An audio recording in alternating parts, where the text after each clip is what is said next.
बच्चों को अगर मार्क्स लाने की एक हैबिट पड़ जाए या एक अच्छे मार्क्स का एक बार इंटरेस्ट आ जाए, टेस्ट पड़ जाए, तो फिर उसका इंटरेस्ट बन सकता है। मैं मैथ्स में बहुत एक्सट्रीम लेवल में पुअर थी। I am not good in maths. Science से तो हम डॉक्टर बन के सीखते हैं, है ना। कॉमर्स से हम सीए बनकर कुछ ना कुछ करते हैं। आर्ट्स में क्या हम नेता ही बनेंगे या हम टीचर बनेंगे? प्रेशर आता है। आधे दोस्तों ने ले ली कॉमर्स, आधों ने ले ली साइंस। आपके सामने एक कैमरा है और आपको इस कैमरे को देख के ये मानना है कि इसमें मेरे 1000 लाख करोड़ बच्चों की आंखें हैं और वो आंखें मुझे देख रही हैं। अब उनकी उम्मीद क्या है कि एक टीचर मुझे बहुत अच्छे से पढ़ाएगा। अगर हम लाइन से इधर जाते हैं एंटरटेनमेंट की तरफ तो हम उनके साथ दिक्कत कर रहे हैं, हम अंदर एजुकेशन बैठते हैं तो हम उनके साथ दिक्कत कर रहे हैं। हाय एवरीवन, क्या हाल चाल है आप सभी? कैसे हैं आप लोग? आई विश कि आप लोग बहुत फिट होंगे, फाइन होंगे। और आर्ट्स वाला पर आप सब लोग आज एक शॉर्ट वीडियो देखने वाले हैं जिसे हम पॉडकास्ट कर रहे हैं, ठीक है। सो आप सभी का बहुत बहुत स्वागत है आज के इस पॉडकास्ट में। मेरे साथ मौजूद है इस समय आपकी एक फेवरेट मैम जो आपको इंग्लिश सिखाती हैं, राइट। तो स्वागत करते हैं आपकी इंग्लिश वाली मैम का, यानी कि निहारिका मैम का। Ma'am welcome to you. कैसे हैं आप? जी सर, मैं बहुत बढ़िया हूँ and I am very very excited for today's podcast. है ना, बहुत सभी लोग एक्साइटेड हैं, आप लोग भी एक्साइटेड हैं। तो मैम से कुछ खास सवाल हम लोग करने वाले हैं, उन खास सवालों के कुछ खास जवाब मैम देंगी। सो चलिए शुरुआत करते हैं अपने इन कुछ खास सवालों की।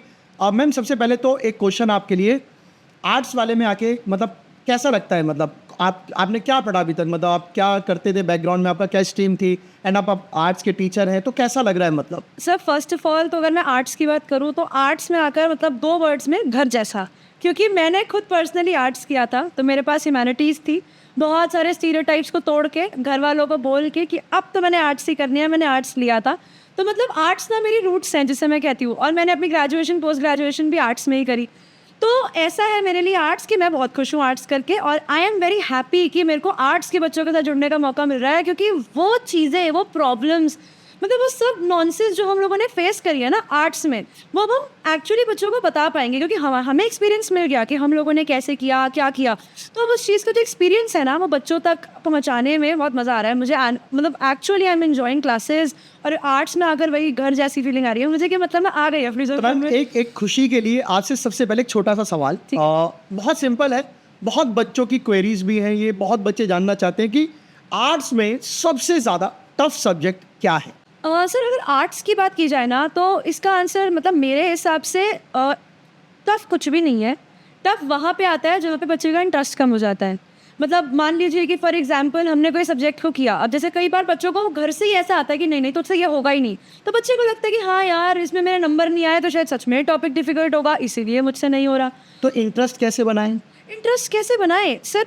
अब वही है कि टीचर्स जैसे हम लोगों को पढ़ाते हैं, हमें किसी चीज़ कोई चीज़ सब समझ आने लग जाती है ना, तब हमें उसमें इंटरेस्ट बनना शुरू हो जाता है। बिकॉज जब समझ आती है हम सही आंसर देते हैं, नंबर आते हैं, नंबर आते लगता है कि अच्छा यार इसमें मेरे नंबर आ रहे हैं, ये सब्जेक्ट मतलब क्या बच्चों को अगर मार्क्स लाने की एक हैबिट पड़ जाए या एक अच्छे मार्क्स का एक बार इंटरेस्ट आ जाए, टेस्ट पड़ जाए, तो फिर उसका इंटरेस्ट बन सकता है? बिल्कुल सर, बिल्कुल बन सकता है। मतलब मैं अपने केस से बताऊं, मैं मैथ्स में बहुत एक्सट्रीम लेवल में पुअर थी। I am not good in maths at all. Ma'am सभी पुअर थे। मैं तो बहुत ही गरीब व्यक्ति था मैथ के मामले में, सेम बहुत ज़्यादा गरीब। अच्छा है, बट मैम अब आर्ट्स में आप लोग आए हैं, हाँ, आप लोग तो पढ़ा रहे हैं। मैथ्स आर्ट्स लेने के पीछे एक बहुत बड़ा पर्पस ये था कि मैथ्स से छुटकारा दे दो भैया, I am done with maths, मेरे से नहीं होगा। और क्योंकि मेरे एसएसटी में अच्छे मार्क्स आते थे, एबिलिटी थी उस चीज़ को कि पढ़ के समझ में आ रहा है, इंटरेस्ट आ रहा है, अब वो नंबर आ रहे हैं इसीलिए इंटरेस्ट आ रहा है, इंटरेस्ट आ रहा है इसीलिए नंबर आ रहे हैं, मतलब वो कोरिलेटेड चीज़ है। तो टफ सब्जेक्ट मेरे हिसाब से बच्चे के इंटरेस्ट पे डिपेंड करता है। अब जैसे कई बच्चे के लिए जिसके लिए न्यूमेरिकल्स ईजी है, जिसके लिए ये समझना कि सोसाइटी कैसे चलती है, उसके लिए इकोनॉमिक्स आसान है। किसी बच्चे के लिए हिस्ट्री मुश्किल है। मैम यही मत बोलो, बस इकोनॉमिक्स का ही मत बोलो, क्योंकि इकोनॉमिक्स में बहुत सारे बच्चों के ना इस समय हवा बहुत टाइट है, क्योंकि उनको लगता था कि हमने आर्ट्स ली है तो आर्ट्स में ना न्यूमेरिकल वाला कोई सब्जेक्ट नहीं आएगा। अब किस्मत से उनके पास इकोनॉमिक्स ले ली, इकोनॉमिक्स में बदकिस्मती से न्यूमेरिकल्स आ गए। अब बच्चा क्लास में बोल रहा है कि मैंने अगर न्यूमेरिकल्स ही करना था तो फिर मैं मैथ्स ले लेता, या मैं आर्ट्स कॉमर्स किसी और तरफ मूव करता था, आर्ट्स मैंने का फ़ायदा क्या। सो न्यूमेरिकल दर्द तो देते हैं बच्चों को, लेकिन वो एक खरोच है, वो घाव नहीं है। मैथ्स घाव है। देखा क्या होता नहीं है। गजब शायरी की, खरोच है, घाव नहीं है। ध्यान से देखिए इन मोहतरमान को जो कह रही है कि आर्ट्स में कुछ सब्जेक्ट सिर्फ आपको खरोच दे सकते हैं, घाव नहीं दे सकते। बिल्कुल भी नहीं, और ये भरने वाले घाव है। मतलब ये तो हल्की सी खरोच है यार, क्या है लास्ट में आती है जिसमें मीन मीडियन मोड निकालना होता है। नेशनल इनकम के अंदर न्यूमेरिकल्स है, लेकिन मैथ्स इतना है, इकोनॉमिक्स इतना है, एटलीस्ट स्कूल लेवल पर तो इतना है। जो बच्चा इतना कर लेगा वो फिर इतना भी कर लेगा। कॉलेज में जाएगा, अगर उसमें इंटरेस्ट डेवलप हो गया इन 2 सालों में तो वो कुछ भी कर सकता है। तो वही वाली बात है कि अब अगर मैं 3 इडियट्स का एग्जांपल ले लूँ, अब जो फरहान था और राजू थे, फरहान को नहीं करनी थी बीटेक, जो इंजीनियरिंग कर रहा था बीटेक नहीं करनी थी उसको, करनी थी उसे फोटोग्राफी, इंटरेस्ट था उसका तो कर गया उसमें। अब उसको लगती थी बीटेक मुश्किल। मतलब मुझे तो 3 इडियट्स याद नहीं है क्योंकि मुझे तो याद है। अब बच्चे बोलेंगे नहीं तो हम इडियट नहीं हैं, तो ठीक है। दूसरा सवाल मैम बच्चों का ये है कि आर्ट्स प्रैक्टिकली लाइफ में क्या सिखाती है? मैं क्योंकि हम पढ़ना चाहते हैं, हम पढ़ते हैं हर सब्जेक्ट, हम स्ट्रीम हर सब्जेक्ट को एंजॉय करते हैं। साइंस से तो हम डॉक्टर बन के सीखते हैं, है ना, कॉमर्स से हम CA बनकर कुछ ना कुछ करते हैं। आर्ट्स में क्या हम नेता ही बनेंगे या हम टीचर बनेंगे, या आर्ट्स मार के कहीं प्रैक्टिकल लाइफ में काम आती है कि नहीं आती? बिल्कुल आती है सर। मतलब मैं फिर से अपना एग्जांपल ले सकती हूँ। साइंस वाला बच्चा जो है ना, वो साइंस ओरिएंटेड चीज़ों को सोचता है। प्लांट ग्रीन क्यों है, आसमान में से लाइट आ रही है वो ब्लू क्यों है। कॉमर्स वाला हर चीज़ पैसे के नाप से तोलता है कि भैया ये इतना महंगा है, ये इतना बढ़ गई, महंगाई हो गई। जो देश में चल रहा है, दुनिया में चल रहा है, फैमिली में चल रहा है, सोसाइटी में चल रहा है, कल्चरली हो रहा है, उन सबके पीछे आर्ट्स है। तो आर्ट्स ना आपको दुनिया देखने का एक नया नज़रिया दिखाती है कि आप कोई चीज़ देख रहे हो, आपने फॉर एग्जांपल कोई मॉन्यूमेंट देखा, उस मॉन्यूमेंट को देखकर आपके दिमाग में आया कि हाँ यार इस राजा ने ये बनाया था। अब उसके राजा के रूल के बारे में दिमाग में आएगा। अब उसको हम अपने प्रेजेंट टाइम से मैच करेंगे कि अच्छा अब गवर्नमेंट इसको ठीक करा रही है। मतलब वो ना एक नया डायमेंशन खोल देता है आपके लिए सोचने का, मेरे हिसाब से। मतलब कि आपको कहीं ना कहीं बच्चे थोड़े कल्चर, थोड़ा लैंग्वेज, एथिक्स, ये सब आपको आर्ट से मतलब मिल सकता है। बहुत अच्छी। सो मैम अगला क्वेश्चन है बच्चों का कि पेरेंट्स आर्ट्स को लेके ना हमेशा ये रहते हैं कि मतलब यार साइंस ले मेरा बेटा, कॉमर्स ले तो शायद भविष्य में कुछ बन जाएगा, अच्छा कुछ कमा जाएगा, क्योंकि इतना पैसा लगा रहे तो कुछ ना कुछ बन जाएगा। आर्ट्स वो लेता है जिसके पास कुछ करने के लिए नहीं है, मेरा बच्चा बिल्कुल नालायक है तो आर्ट्स ले। क्या ये बात सही है? बिल्कुल भी नहीं। एक्चुअली ना सर स्टार्टिंग से एक नोशन बना हुआ है पेरेंट्स का, ये तो चीज़ पेरेंट्स को भी सुननी चाहिए। नोशन मतलब एक ख्यालात बना हुआ है माँ बाप। तो ध्यान से सुनिएगा, मैम ने एक वर्ड मीनिंग भी बता दिया। नोशन मतलब आइडिया, ख्यालात, ऐसी चीज। अच्छी मैडम, अच्छा बता रही है, वेरी गुड मैडम। देखो मोशन और नोशन में फर्क होता है। मोशन तुम साइंस में सीखते हो, नोशन तुम आर्ट्स में सीखते हो, ठीक है। बहुत बढ़िया। तो अब जैसे पेरेंट्स भी इस बात को सुनेंगे, मतलब उनको ये चीज़ समझनी चाहिए। अब काफ़ी पेरेंट्स समझा है, काफ़ी अभी भी ऐसे हैं जिनको अभी भी लगता है कि नहीं ये गलत है। असल में कहानी ये है कि आर्ट्स वाला जो बच्चा है ना, अब परसेंटेज ऐसे डिवाइडेड है, जिसके 90% से ऊपर है वो साइंस लेगा क्योंकि वहाँ पर साइंस मिल जाती है। 80% से ऊपर है आपको कॉमर्स मिल जाएगी। तो 70 मतलब 80 से नीचे वाली जो काउंटिंग है ना, उसमें जनरली आर्ट्स दिया जाता है। तो जो बच्चे जेन्युइनली अच्छा स्कोर नहीं कर रहे होते उनको आर्ट्स मिल जाता है। तो वहाँ से ना पेरेंट्स की एक वो भ्रांति बन गई है कि भैया ये ना आर्ट्स तो नालायकों का वो हो गया है, स्ट्रीम हो गई है। तो हम जो बच्चा है अगर वो आर्ट्स करेगा, जो कुछ नहीं करेगा वो आर्ट्स करेगा। ये एक बहुत बड़ा मतलब हमारे टाइम पे भी था, जो कुछ नहीं करेगा वो आर्ट्स करेगा। लेकिन पेरेंट्स ये चीज़ नहीं समझते कि ठीक है वो एक अलग सेपरेट केस है, जो बच्चे कुछ नहीं कर पा रहे वो आर्ट्स ले रहे हैं। लेकिन पॉइंट ये है कि आर्ट्स करके इतना कुछ आप कर सकते हो। तो मुझे नहीं लगता कि पेरेंट्स ने जो भ्रांति बनाई हुई है दिमाग में कि आर्ट्स अच्छा नहीं है, ऐसा कुछ भी है। आर्ट्स एक्चुअली बहुत अच्छा है। UPSC, आप जर्नलिज्म कर सकते हो, आप लॉ कर सकते हो, आप इंग्लिश ऑनर्स कर सकते हो, इकोनॉमिक ऑनर्स कर सकते हो, कुछ भी कर सकते हो। कुछ डॉक्टरी छोड़ के आप साइकोलॉजी भी तो कर सकते हो। साइकोलॉजी भी तो सब पार्ट वो भी एक स्ट्रीम ऑफ साइंस ही है, वो भी पार्ट है। आर्ट्स और साइंस में ज़्यादा फ़र्क तो नहीं है, मतलब मेरे को नहीं लगता। थोड़ा सा ऑब्वियसली टाइप का डिफरेंस है, लेकिन जो बच्चा आर्ट्स पढ़ रहा है उसको हिस्ट्री में 3 किताबें पढ़नी है। एंड मुझे तो ये लगता है कि मतलब अब साइंस लेके शायद एक लिमिट में आ जाते हो कि डॉक्टर बन गए, ऐसा कर सकते हैं, UPSC कर लेते हैं। बट आप आर्ट्स का दायरा सोचो, मतलब कि आर्ट्स जो पेरेंट्स ये कहते हैं कि कुछ नहीं करता वो आर्ट्स करता, तो आप ये सोचो कि जो डॉक्टरी नहीं करता, जो CA नहीं बनता, जो बैंकिंग या डॉक्टरी की तरफ नहीं जाता, कितने सारी ऐसी फील्ड हैं। गवर्नमेंट जॉब तो छोड़िए, प्राइवेट जॉब्स में भी अगर हम अपनी ही बात करें, हमें कहाँ पर हमें ये बोला गया कि अब साइंस के टीचर हैं, आपको डॉक्टर होना चाहिए तभी आप पढ़ाने आएंगे? नहीं, आपके पास आर्ट्स था। मैं घर में लड़ता था कि मुझे आर्ट्स लेने, क्योंकि मुझे UPSC करना था, नहीं लेने दी गई। उनको लगता था पता नहीं आर्ट्स के अगर सक्सेसफुल नहीं हो पाया तो उसके बाद शायद कुछ ज़िंदगी में बचेगा ही नहीं। बट ऐसा नहीं है। आप देखिए कि हिंदुस्तान में जब UPSC के एक से एक बड़े टीचर, जिनको हम जिनकी यूट्यूब पे क्लासेस देखते हैं, जिनको देखते हैं, जिनसे वो इंस्पायर्ड है, most of them are from like arts background. उनका आर्ट्स बैकग्राउंड है, वो आर्ट्स में इतना अच्छा कर रहे हैं कि दुनिया आज प्रेरित हो रही है, दुनिया चाहती है कि मैं इनके जैसा बनूं। बिल्कुल। तो आर्ट्स एक बहुत बड़ा सब्जेक्ट है। बहुत अच्छा लगा मैम। एक और क्वेश्चन है कि आर्ट्स लेने के बाद बच्चों को आखिर कहाँ प्रॉब्लम आ सकती है, या कहाँ पर उनको सपोर्ट नहीं मिलता है? हिंदुस्तान में ना बहुत सारे बच्चों को लगता है कि मैंने आर्ट्स ले ली, अब मुझे प्रॉब्लम आएगी, या मैं नहीं कर पाऊंगा, या पेरेंट्स मुझे सपोर्ट नहीं करेंगे। तो प्रॉब्लम कहाँ है और लैग कहाँ करता है बच्चा? सर मेरे हिसाब से प्रॉब्लम फिर मल्टी डायमेंशनल है।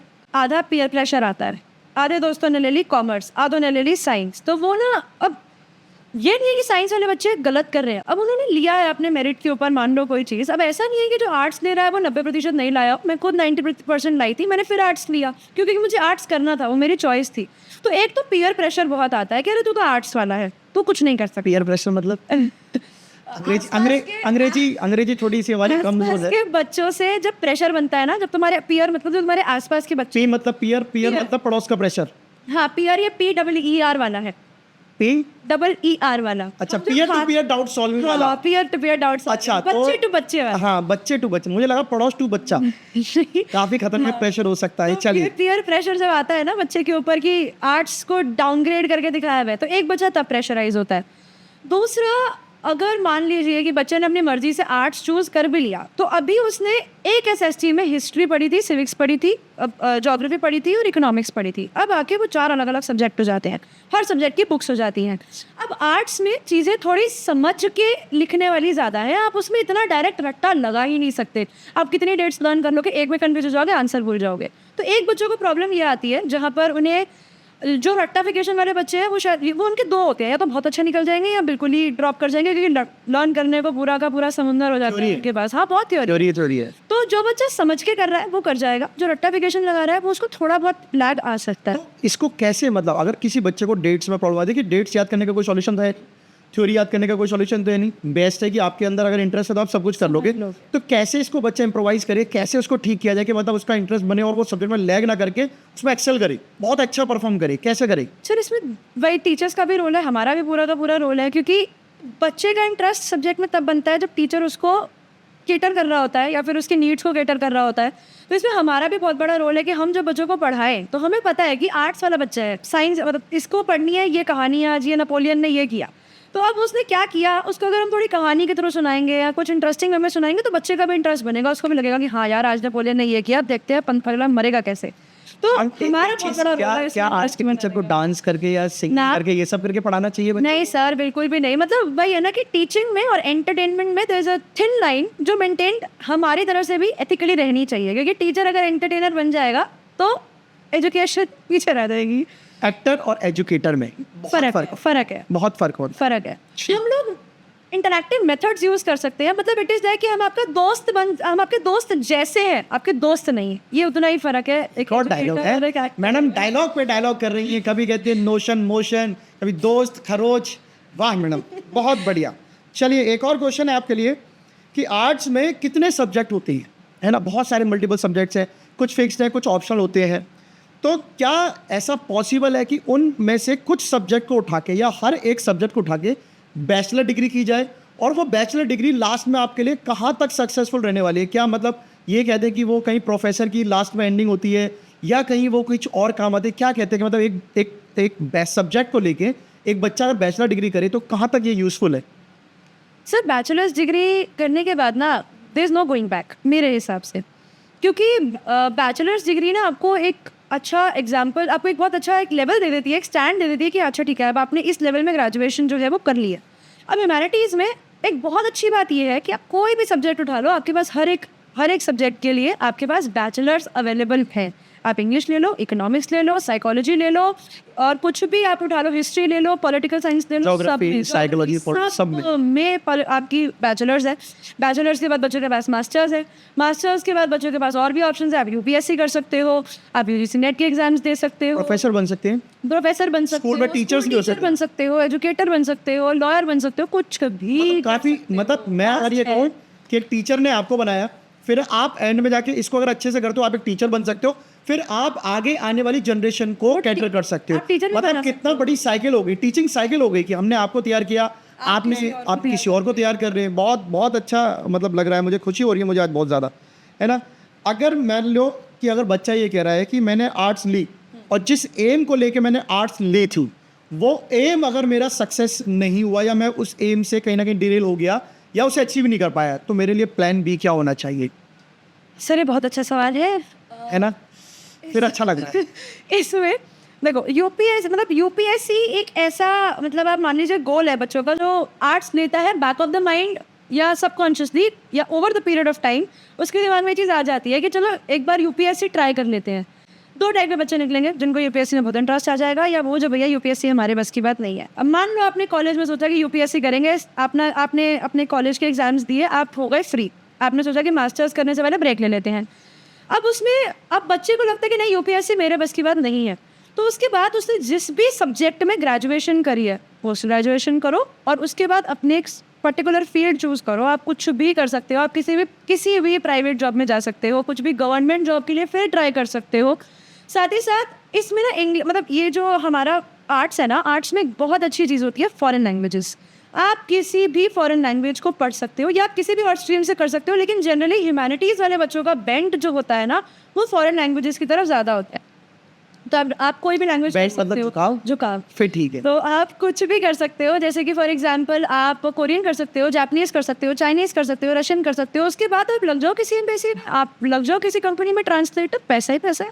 तो मतलब प्लान बी बहुत है, मतलब plan B C D E F कितने भी निकाल सकते हो अगर आपने आर्ट्स मतलब आर्ट्स लेना प्लान ए है, बाकी के सब प्लान जेड तक है। हाँ, मतलब क्योंकि आर्ट्स है, इतना समुद्र है सर, इतने बड़े आइडियाज का कुछ भी कर सकते हो।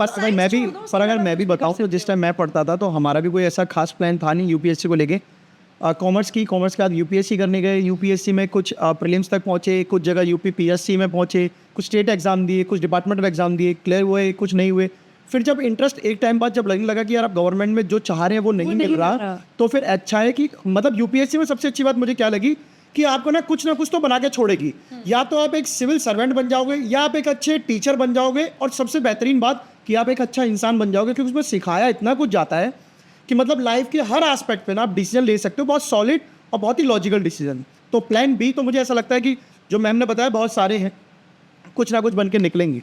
चलिए, तो एक और चीज़, नॉलेज ना कभी भी मतलब खत्म नहीं हो सकती। आपने जो सीख लिया वो जिंदगी में कहीं ना कहीं तो यूज आएगा ही आएगा, वो कभी भी वेस्ट। जैसे मैं अगर आपको कल का एग्जांपल बताऊं कि कहते हैं ना जिसे स्किल जो होती है वो भी एक ट्रेनिंग पर्पस पे ही आती है, काफ़ी लॉन्ग टर्म पे आती है। एक कल मैं बाजार में जा रहा था तो नॉर्मली क्या होता है कि आप जब सब्जी लेने जाए तो आप सब्जी लेके बैठे हुए हैं, ग्राहक आएगा, लेगा और चले जाएगा। आपको क्या कहना, भाई देख लो ये रेट है, ये बताएंगे। पर कुछ लोगों का आइडिया कैसा रहा, मालिक ध्यान किधर है, सब्जी इधर है, आलू इधर है, मतलब स्किल। तो ऐसी स्किल मतलब हर बच्चे को आर्ट्स में लेके आनी चाहिए, ताकि अपने सब्जेक्ट को एक बेहतरीन तरीके से सीख सके। क्योंकि थ्योरी है मानते हैं, लेंथी है ये भी मानते हैं, इंटरेस्ट नहीं आएगा ये भी मानते हैं, बट इंटरेस्ट जगाना भी तो पड़ेगा ना, ये भी तो सब जानते हैं। सो ऐसे ही करना है। चलिए मैम, लास्ट क्वेश्चन है बच्चों का, बहुत प्यारा सा, बहुत आसान सा है और बहुत टफ भी है ना। लास्ट क्वेश्चन के तैयार है ना। आज के सब्जेक्ट्स को समझने के लिए अगर एक बच्चा क्लास में बैठा है, मान लीजिए वो लाइव क्लास में है, जैसा कि पीडब्ल्यू प्लेटफॉर्म आर्ट्स वाला पर आप सभी बच्चों को पता है कि मतलब आप जानते हैं, आप खुद को पता है कि हम अग्रिम और पहल 2 बैचेस के साथ चल रहे हैं, और दोनों बैचेस में हम सीबीएसई बोर्ड्स के बच्चों को एंटर कर रहे हैं। अगर बच्चा हमारी क्लास में आता है, उसको ऐसा क्या हम प्रोवाइड कर रहे हैं जो उसको ये बताए कि पीडब्ल्यू आर्ट्स वाला channel is so special for them, कि मतलब आप यहाँ आए हो, आपको बहुत बेहतरीन मिलेगा। क्या ऐसा कर रहे हैं और क्या बच्चे को हम प्रोवाइड करेंगे क्लास में जिससे उसका इंटरेस्ट बने? क्या स्टेप्स होते हैं एक टीचर के नाते, मतलब आप बताएं। सर फर्स्ट ऑफ ऑल अगर ये बात करें कि पीडब्ल्यू के टीचर्स बच्चों के लिए कर क्या रहे हैं, तो मतलब सबसे बड़ा पॉइंट ये है कि हम लोग ना कम्प्लीटली डेडिकेटेड हैं बच्चों की तरफ। भले वो क्लास की बात हो, वो क्लास से पहले की बात हो, भले उनके लिए पीपीटी तैयार करना हो, उनके लिए कंटेंट इकट्ठा करना हो, क्योंकि हमारा पर्पस ये रहता है कि हम बच्चों को बेस्ट दें, जितना हमारे से हम बेस्ट दे सकते हैं हम उतना बेस्ट दें। वो उससे हमें भी सेटिस्फैक्शन मिलती है कि हमने अपना 1.5 घंटा निकाला क्लास के लिए, उसमें हमने इतने अच्छे से किया कि ठीक है, वी आर ऑल्सो सेटिस्फाइड कि हमने कुछ अच्छा किया है, हम अच्छे से पढ़ा कर आए हैं।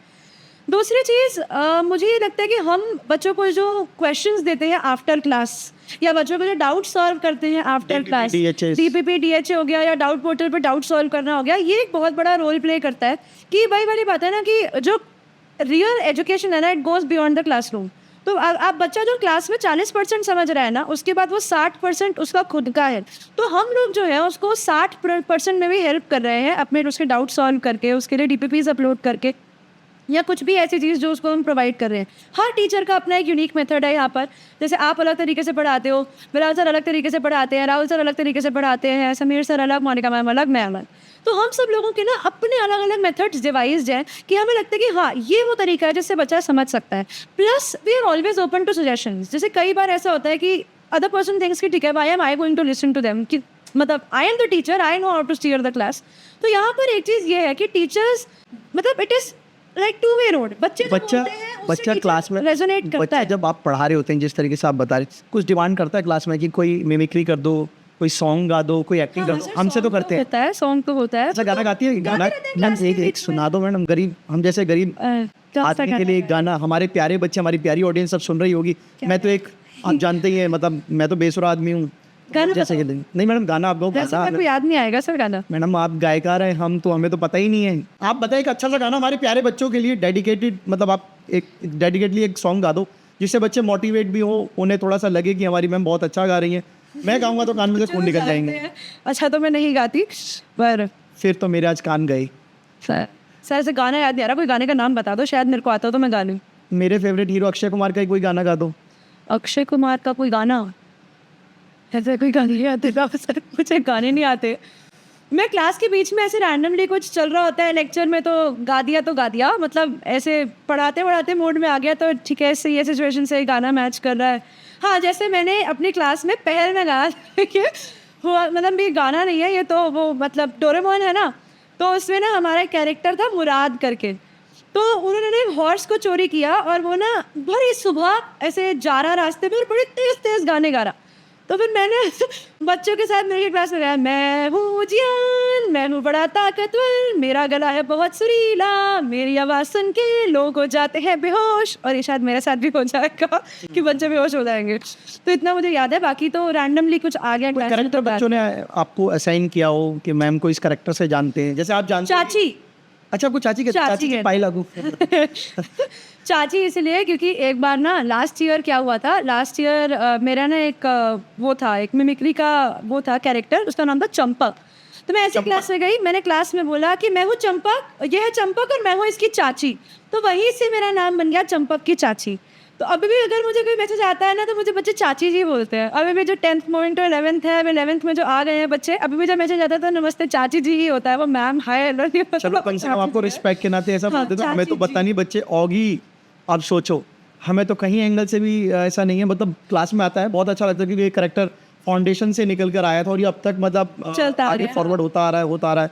तो बहुत सारी मिमिक्रीज हमें भी करने के लिए बोली जाती है, बट ये part of entertainment plus education के साथ ठीक है, क्योंकि इस समय एंगेजमेंट थोड़ी सी बच्चों को रहती है कि बच्चा बोरियत फील ना करे।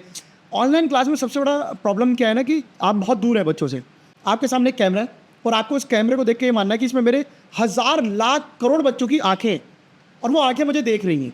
अब उनकी उम्मीद क्या है कि एक टीचर मुझे बहुत अच्छे से पढ़ाएगा। अगर हम लाइन से इधर जाते हैं एंटरटेनमेंट की तरफ तो हम उनके साथ दिक्कत कर रहे हैं, हम अंदर एजुकेशन बैठते हैं तो हम उनके साथ दिक्कत कर रहे हैं। तो बच्चे को थोड़ा सा लगता है कि मतलब थोड़ा प्यार से, थोड़ा एंटरटेनमेंट के साथ पढ़ाएं। तो मतलब क्या लगता है कि मतलब PW में हम लोग जब पढ़ा रहे होते हैं कि हम कितना % एंटरटेनमेंट देते हैं और कितना % एजुकेशन देते हैं बच्चों को? सर ऑनेस्टली ये आंसर डिपेंड करता है कि टाइप ऑफ क्लास क्या है। मतलब मेरे लिए इट इज़, अगर ऑनेस्टली देखा जाए, मतलब मैं ऐसे नंबर्स में तो नहीं नाप सकती, बट हाँ ये है कि it is a mix of entertainment in small quantity and a large quantity of content जो बच्चों को डिलीवर करना है, ताकि बच्चे को ये ना लगे कि यार मैम तो सिर्फ पढ़ाने आई थी, बोर हो गए हम।